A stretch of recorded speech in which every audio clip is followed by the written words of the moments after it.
Salut la famille, ça fait longtemps. C'est Cathédrale Osseuse. Bon, pour ceux qui dormaient ces dernières années en cours ou devant la télé, je vous lâche une info là, comme ça, hein, c'est gratuit. La planète se réchauffe en fait. Alors je te vois venir, hein, Jean sceptique. Gna gna gna, les variations climatiques sont un processus naturel. Non, vous me parlez de l'empreinte carbone.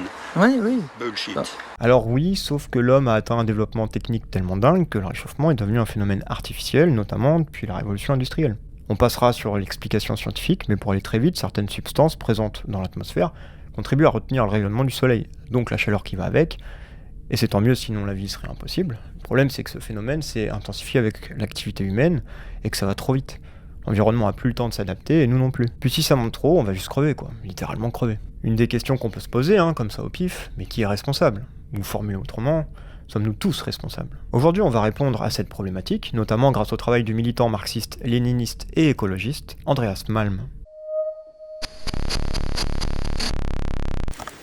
Alors, quand on cause réchauffement climatique, il y a une notion qui s'invite de plus en plus dans le débat public, c'est celle d'anthropocène. Popularisée par le météorologue Paul Crutzen en 2002, la notion met vite tout le monde d'accord, composée du grec anthropos, qui signifie humain, et du suffixe sen, kainos en grec, qui signifie ère ou période en géologie. La notion désigne une nouvelle ère où la puissance humaine a débordé celle de la nature. Crutzen identifie la machine à vapeur comme l'invention technique qui marque chronologiquement le début de l'anthropocène. Le problème, c'est que si le concept a le mérite de pointer du doigt le caractère humain, donc non naturel, du réchauffement climatique, il a aussi ses limites. Chez ceux qui l'emploient, on peut distinguer deux grandes approches. Une approche qui consiste à tracer un trait direct entre la maîtrise du feu et l'utilisation de combustibles fossiles. Une autre approche qui désigne toute l'espèce humaine comme responsable. Dans un cas, on réduit toute l'histoire de l'humanité à une découverte technique originelle, remplacer maîtrise du feu par Dieu, et vous verrez que c'est la même chose. L'humanité fait face à un destin qui trouve son explication dans les origines.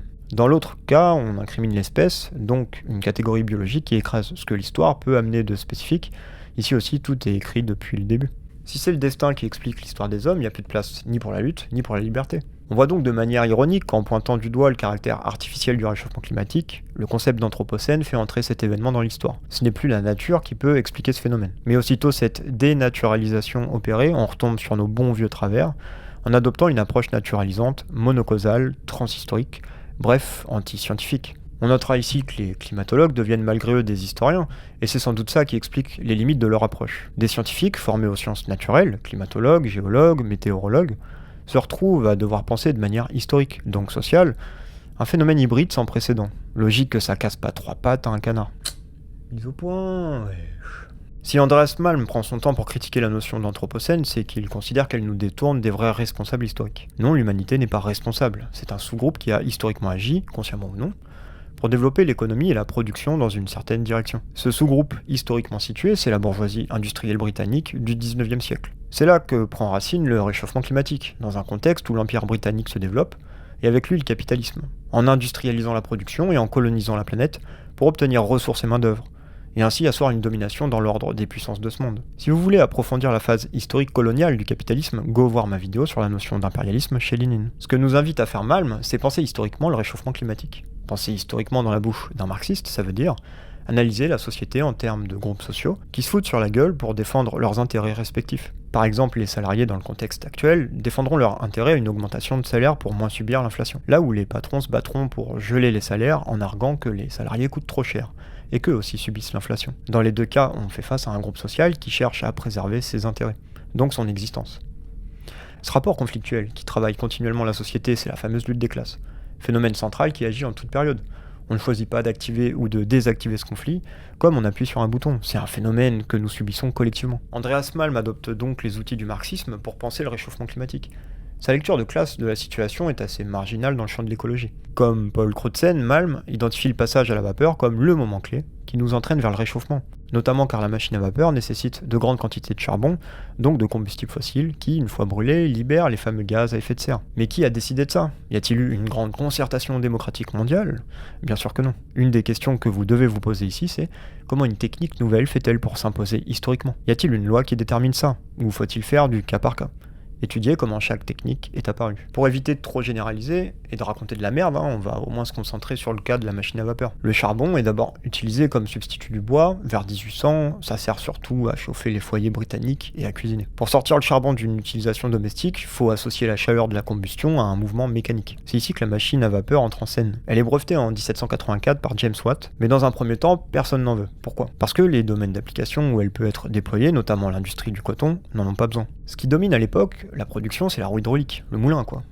Contrairement à ce qu'on pourrait croire, la roue hydraulique est plus puissante que la machine à vapeur. 500 chevaux vapeur contre 60. Mais aussi plus économique, l'eau c'est gratuit et une roue entretenue ça fonctionne un siècle. Ce qui explique pourquoi en 1800 on se retrouve avec 1000 roues hydrauliques en service dans le pays contre 84 machines à vapeur. L'eau a assuré aux premiers manufacturiers d'énormes bénéfices, même après le brevet de Watt, les manufacturiers du coton ont continué à préférer la roue hydraulique. Alors pourquoi la vapeur s'impose ? Le nerf de la guerre c'est la main d'œuvre. Sans main d'œuvre, on a beau avoir les meilleures inventions ou une usine dernier cri, on est comme un corps sans main. Le modèle qui dominait à l'époque, c'était celui de la colonie-usine. L'énergie hydraulique nécessitait de s'installer toujours plus loin sur les cours d'eau, donc de s'éloigner de la main-d'œuvre. Pour garder la main-d'œuvre sur le lieu de travail, les manufacturiers devaient créer un véritable village avec dortoirs, églises et écoles. Il fallait retenir le plus possible les travailleurs, ce qu'on appelle chez les marxistes la reproduction de la force de travail, devait se faire sur place. C'est donc tout un écosystème qui émerge autour de la manufacture hydraulique dans l'industrie du coton. En plus de cette contrainte initiale, les manufacturiers de l'hydraulique se sont confrontés à un phénomène nouveau. Un demi-siècle d'industrialisation, d'exploitation, de déplacement des populations, bref, de violence quoi. Ça forge une conscience de classe. Les travailleurs de cette industrie se constituent en tant que force politique organisée, notamment à travers le syndicalisme. Les manufacturiers de l'hydraulique étaient donc assis sur une poudrière. Tant que la loi permettait de faire durer la journée de travail le plus possible, tout roulait pour eux. Mais dans les années 1830, la revendication de la journée de 10 heures émerge, et avec elle une vague de colère et de grève. Les propriétaires de filatures hydrauliques étaient les plus menacés.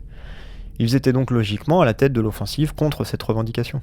Les grèves de 1830 font comprendre aux capitalistes que l'accès à une armée de réserve de travailleurs est prioritaire pour ne pas couler. Il faut donc urgemment se tourner vers la vapeur pour contourner cette contrainte. Pourquoi ? La vapeur, ça rend possible une mobilité spatiale sans précédent pour la production. Au lieu de transporter les gens auprès de la production, c'est la production qui vient aux gens, notamment en s'implantant directement dans les villes. Cette contrainte est déjà bien présente dans les esprits, En témoigne cette citation de John McCulloch, désolé pour la prononciation, un économiste à succès de l'époque. Le véritable avantage de l'emploi, de l'énergie produite par la vapeur, n'est pas tant dans une quelconque économie directe de main-d'œuvre que dans le fait qu'il permet de les faire fonctionner à l'emplacement le plus approprié. Le travail réalisé à l'aide d'un cours d'eau est généralement aussi économique que celui réalisé à la vapeur, et parfois bien plus économique. Mais l'invention de la machine à vapeur nous a soulagés de la nécessité de construire des usines à des emplacements incommodes, pour la seule raison qu'il y avait là une chute d'eau. Cela a permis qu'elle soit placée au cœur d'une population formée aux habitudes industrieuses. J'ai soif ! À 30 ans, on ne prend plus de drogue.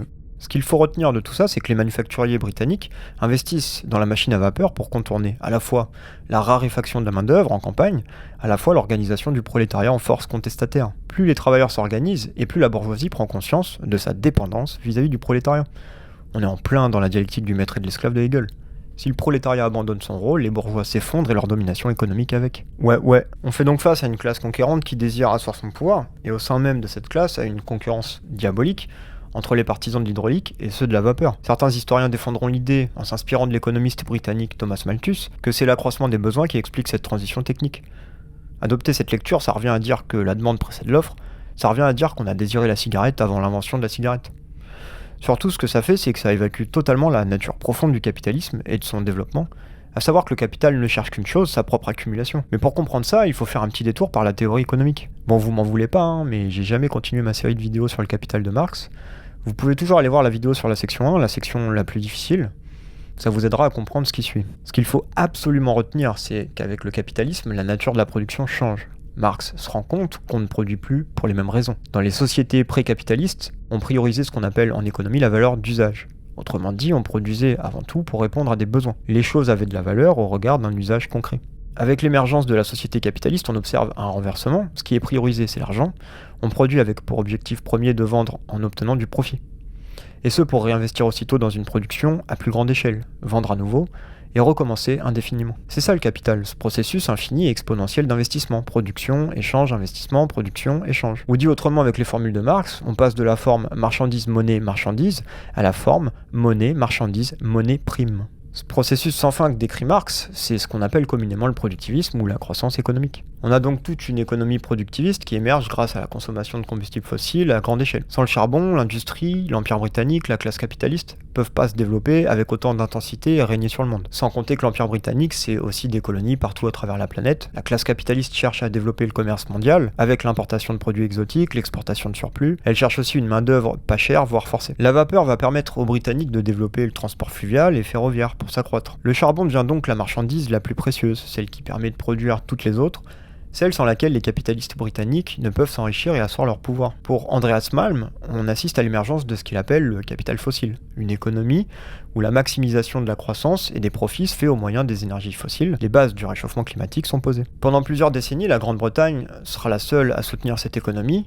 En 1850, on estime qu'elle est responsable à elle seule de 60% des émissions de CO2 dans le monde. Puis les autres puissances impérialistes suivront jusqu'à une globalisation du mode de production capitaliste fossile. Je me vois plus! Je me vois! Bon, la question de la responsabilité, elle est épineuse du coup. On est tous dans le même bateau, mais pas de la même manière. On n'a pas tous le même impact sur le réel. Les couches occidentales aisées ont, de par leur niveau de vie, un impact écologique plus conséquent que le prolétariat occidental, mais dans le même temps, le prolétariat occidental a un impact écologique supérieur à un travailleur burkinabé par exemple. Ça fait bien longtemps que les chercheurs s'amusent à calculer ça, hein. Je vous donne un chiffre au pif, 1/10 de l'espèce humaine contribue à la moitié des émissions actuelles. Ce qui est observé ici, c'est la responsabilité au présent. Mais Andreas Malm va jusqu'à interroger la responsabilité historique. Il y a des pays qui, historiquement, ont plus contribué par leur développement au réchauffement climatique. Et en allant plus loin encore, au sein même de ces pays, une partie de la population est plus responsable qu'une autre, voire responsable tout court. Notamment la bourgeoisie industrielle des différents pays impérialistes. Bon, le problème ici, c'est qu'une fois qu'on a dit ça, on fait quoi ? On s'attaque aux descendants des manufacturiers écossais du 19e siècle, au prince Charles ? Bah non, ce serait absurde. D'un point de vue pratique, le débat sur la responsabilité, ça a des conséquences. Si l'espèce dans sa totalité est responsable, alors on peut très bien en appeler à la responsabilité individuelle de chacun pour lutter. C'est d'ailleurs ce qui domine les discours actuellement. A contrario, si on observe que la responsabilité est relative à la place qu'occupent les individus dans une société, alors faut peut-être cibler une partie de la population. La vérité, c'est que cette approche me gêne. D'abord parce que la question de la responsabilité en philosophie, c'est pas une question évidente.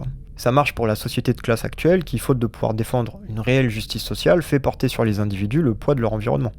On appelle ça la responsabilité morale. Et puis je suis marxiste, merde. La théorie de l'aliénation, j'ai conscience qu'elle s'applique aussi à la classe dominante. Autrement dit, c'est collectivement que nous sommes dépassés par la situation, j'irai même plus loin.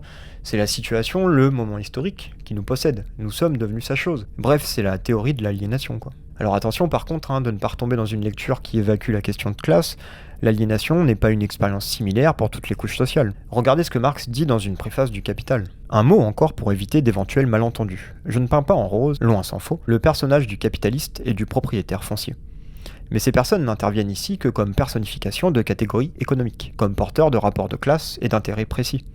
Moins que tout autre encore, ma perspective, qui consiste à appréhender le développement de la formation économico-sociale comme un processus historique naturel, ne saurait rendre un individu singulier responsable de rapports et de conditions dont il demeure socialement la créature, quand bien même il parviendrait à s'élever, subjectivement, au-dessus de ceux-ci. Responsable, pas responsable, conscient ou non, bien intentionné, mal intentionné, la question elle est pas là. La question c'est comment on fait pour régler ce problème ? Comment on fait pour transformer cette société inadaptée aux enjeux écologiques actuels ? Pour agir, il nous faut le pouvoir politique. Est-ce qu'on a ce pouvoir ? Non. Qui a le pouvoir ? La grande bourgeoisie industrielle et financière, toute la clique de bourgeois technocrates qui administrent les républiques modernes, les puissances impérialistes qui verrouillent le développement des pays du Sud. Est-ce que ces gens lâcheront leur place pour nous laisser gentiment décider de notre avenir ? Bon, je m'arrête là, vous connaissez déjà la réponse. D'un point de vue pratique, il va falloir aller le chercher ce pouvoir. Ça implique de lutter contre des individus concrets, jouant leur place dans l'ordre social. Il y a ici 2 écueils à éviter. Ceux qui, comme Juan Branco, personnifient à outrance l'ennemi de classe, au risque de perdre de vue ce qui produit ces individus. Il y a aussi l'approche opposée consistant à se focaliser sur les structures, oubliant que ces mêmes structures ont besoin d'incarnation humaine pour persister dans le temps. Ces 2 écueils rendent le mouvement social aveugle. Les communistes doivent être clairs sur le sujet. Sur cette question de la prise de pouvoir, la fameuse question de Lénine, que faire ? Andreas Malm est comme tout le monde, j'ai l'impression, c'est-à-dire perdu. Pris entre une tradition marxiste se revendiquant de 1917 et l'urgence climatique, il a tendance à céder et en appelle au bon vouloir de tous. Travailleurs, précaires, marginaux, petits bourgeois, tout le monde est le bienvenu. Venez comme vous êtes faire la révolution verte. Mais dans le même temps, en bon marxiste, il a conscience des limites, des actions de sabotage qu'il appelle de ses voeux. Faut aussi prendre l'État.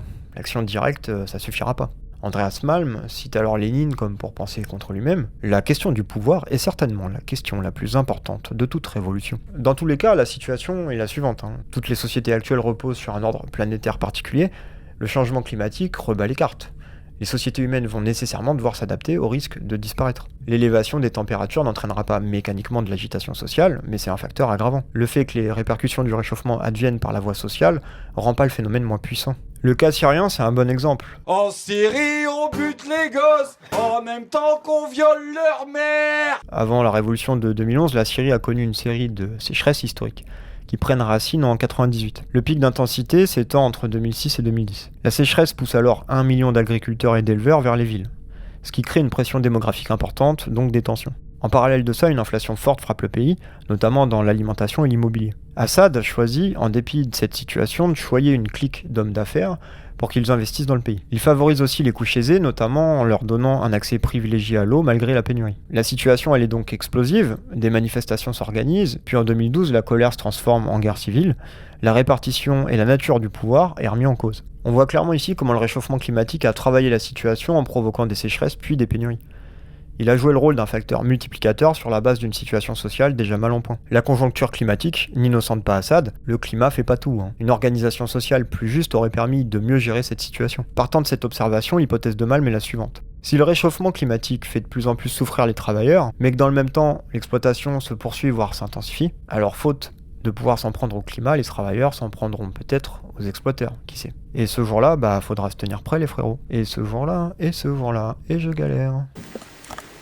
Bon, j'ai une annonce à vous faire, j'espère que ça vous fera plaisir. Je rejoins l'équipe qui gère la revue Position. Alors pour ceux qui touchent de l'air plus que Twitter, Position c'est quoi? C'est une revue en ligne marxiste qui se veut à cheval entre la revue universitaire chiante qui prend jamais parti et le journal militant d'orga qui fait peur aux manants parce que trop partisan. Vous pourrez retrouver le travail d'aujourd'hui sous forme d'un article directement sur le site. Bien sûr, je mets toutes les infos en description. Vous pouvez aussi, si vous êtes des flemmards de la lecture, écouter un des membres de la revue directement sur la chaîne stream de Padurine. Il intervient régulièrement.